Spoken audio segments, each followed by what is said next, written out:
Il-Kunsill Permanenti tal-Organizzazzjoni għas-Sigurtà u l-Kooperazzjoni fl-Ewropa l-OSCE irrakkomanda li Malta jkollha f'idejha l-Presidenza tal-istess Kunsill mill-ewwel ta' Jannar li ġej.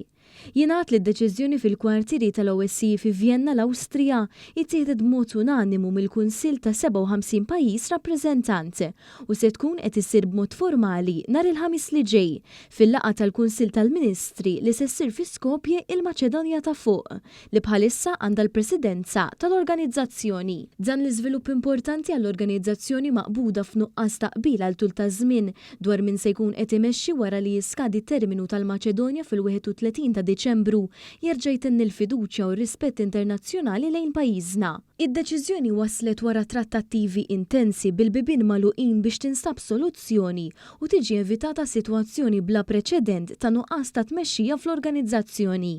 In-nuqqas taqbil dwar it-tmexxija fil-bidu tal-2024 ilu għaddej minn Novembru tal-2020 meta l-Estonja nediet it-talba formali biex tmexxi iżda eżattament wara sabet l-oġġezzjoni ta' Russja li għadha topponi sal-lum.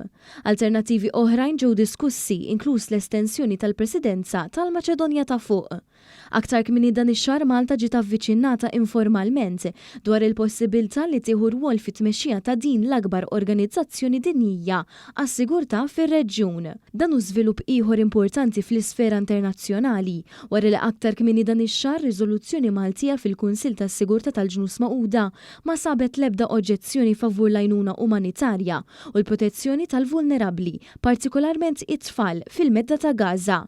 Din kienet l-ewwel azzjoni konkreta li tieħdet mill-Ġnus Magħquda wara aktar minn xahar li beda l-aħħar konflitt fil-Lvant Nofsani minħabba li 4 riżoluzzjonijiet preċedenti twaqqfu jew ma sabux l-appoġġ neċessarju. Iżda l-Presidenza tal-OSCE se tkun funzjoni oħra mill-iktar importanti fejn pajjiżna se jkun primarjament responsabbli biex imexxi l-Kunsill Permanenti ta' kull ġimgħa flimkien man-negozjati fost is-57 pajjiż membru.